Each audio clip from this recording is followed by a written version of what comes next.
Hi everybody, I hope you're all doing well. Oh man, we received yet another weather warning. At 10 a.m. this morning it was 38 degrees Celsius outside and it's going to go well over 40 degrees today.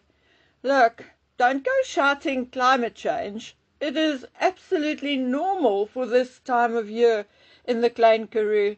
And I think we are going to have an early winter this year because the sun has already turned. I mean, yes, okay, I know Earth rotates around the sun on its own axis and it's not the sun turning. But that is how we speak when the shade and the shadows start to visibly shift position. Normally it's not so visible until March, but as I am planting stuff in the garden, I'm very aware of the old trees' shade. Anyway, this extreme heat drives me insane. I had so many plans for the garden and the house today, but it's just impossible. It took me 5 minutes to hang a birdhouse, and I was dizzy, nauseous, and drank 2 glasses of water. I tried hanging paintings inside the house, in the lounge, but quickly retreated to my bedroom, where the fan has not been off in days.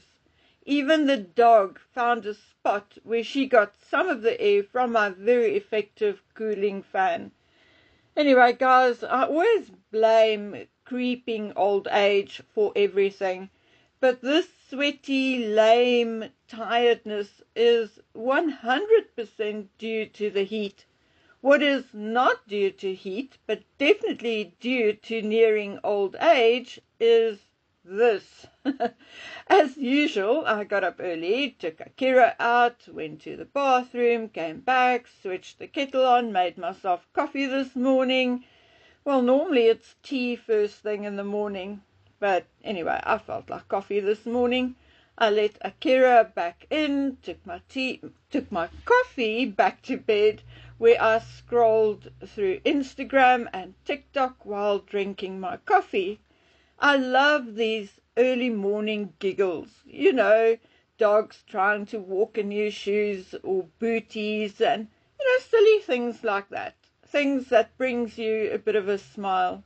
Anyway, this morning I'm scrolling through like any other morning and I landed on this fairly old clip of this guy. I think he's called Dave Allen or whatever.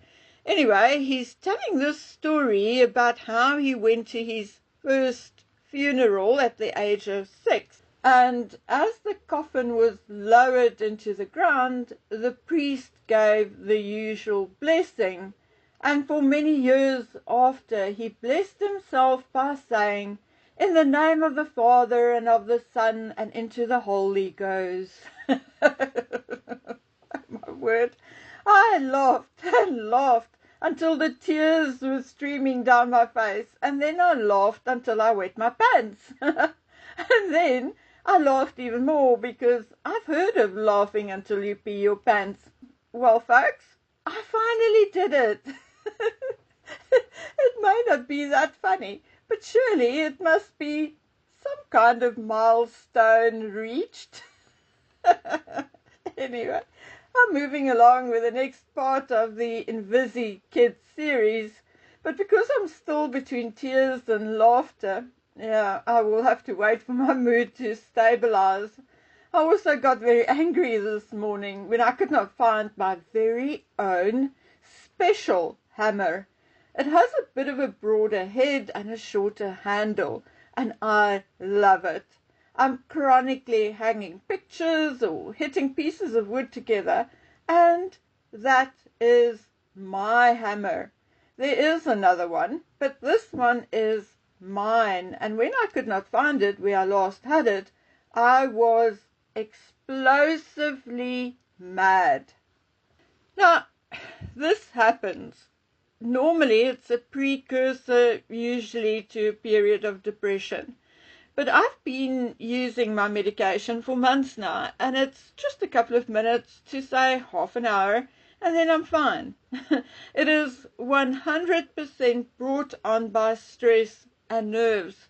I had a brain scan not too long ago with blood tests, and there's no sign of Alzheimer's, dementia, blocked arteries, or lack of oxygen. Thus, the conclusion is stress and tiredness. But my regime of vitamins and supplements and my antidepressant indeed works. And it is just because I've been so busy that I haven't been taking my meds at the usual time, but instead later in the day when I realize that I forgot I exist and need to take care of myself as well.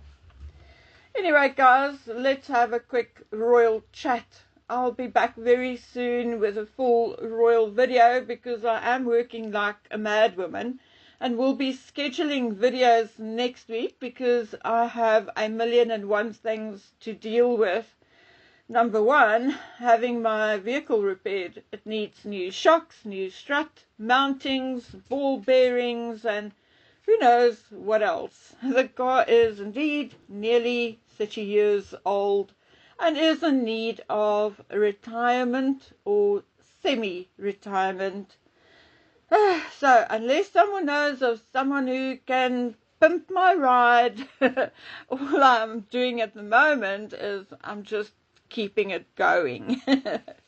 Okay, guys, all manic behavior aside, I see Ethiopia wants King Charles to return all the artifacts which were taken by British forces when Lieutenant General Robert Napier defeated Tevodros II, the Ethiopian emperor at the time.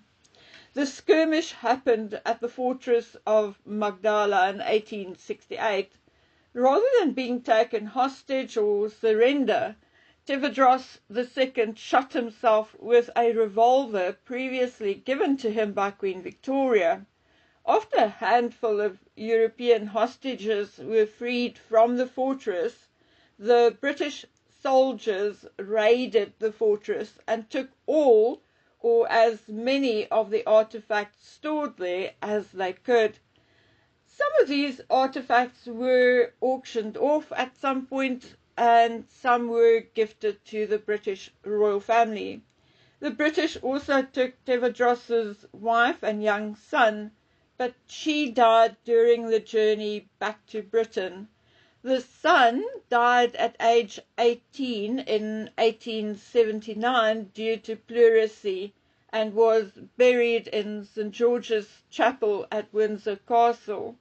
In 2023, Buckingham Palace rejected a request to repatriate the body of the young prince, but the palace refusing said in a statement that it was very unlikely that it would be possible to exhume the remains without disturbing the resting place of a substantial number of others in the vicinity.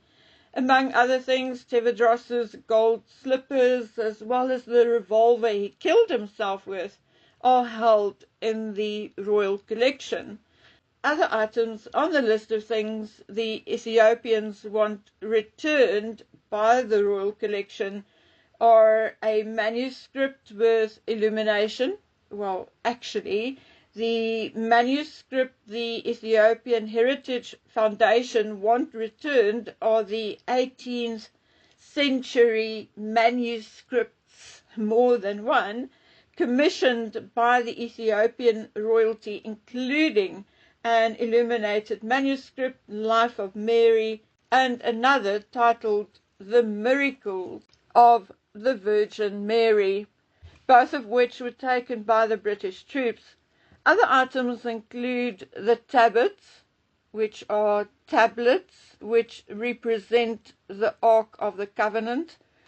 All the king had to say was that he will rely on the Royal Collection Trust and a range of internal and external stakeholders for advice on the matter.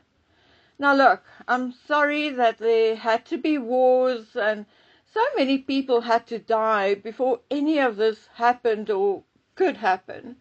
But I feel that the tiny bit of good which came from it is the fact that these artifacts likely only still exist in the fine condition it is in because it was coveted and preserved by the British. But we now live in a very different era, and I mean also here in Africa, and it's time for that which is held sacred by the people of Africa and elsewhere to get their stuff back. The fact remains that these items do not belong to Britain or the King. It was looted or then stolen as an act of war. As a sign of goodwill, it should be returned to Ethiopia, and the other countries things were taken from because Ethiopia isn't the only country. I mean, there's stuff that India wants back. Now, I'm rather tired of all the gaslighting and sing-song. Yes, items held by the National Museum and other museums are covered by British law, but not so items held by a church or in the royal collection. The King is part of and has immense power as part of the Royal Collection Trust, and as a decent, supposedly non-greedy person, he should advocate or insist that these items be returned to Ethiopia. But will he? I don't think so. I think it will be up to William to sort it out. And it is my opinion that William will have no qualms about returning these items. As a matter of fact, I heard a birdie, wait. This is not my story to tell. Let's rather stay safe instead. Okay, guys, that's it. Take care. Love you. Bye.